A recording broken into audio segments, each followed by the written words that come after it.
আজকে একটুখানি চিড়ের পোলাও বানাই। যেখানে চিড়ে নিয়ে নিয়েছি, এখানে কারি পাতা রেখেছি, এখানে বাদাম রেখেছি, এখানে ভাজা বাদাম আছে, আর এখানে আলু আর পেঁয়াজ কেটে নিয়েছি।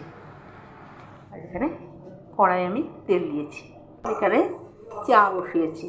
সর্ষে দিয়ে দিলাম, শুকনো লঙ্কা দিয়ে দিলাম, বাদাম দিয়ে দিলাম, কারি পাতা দিয়ে দিলাম, পেঁয়াজ দিয়ে দিয়েছি, আবার একটু আলু দিয়ে দিলাম। গাজর বিনস নেই বলে আলু দিয়েই করছি।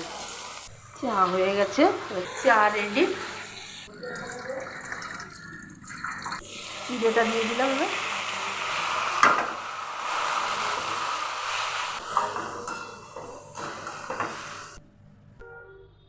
ইভিনিং স্ন্যাক্সে বানিয়ে ফেলেছি চা আর চিড়ের পোলাও।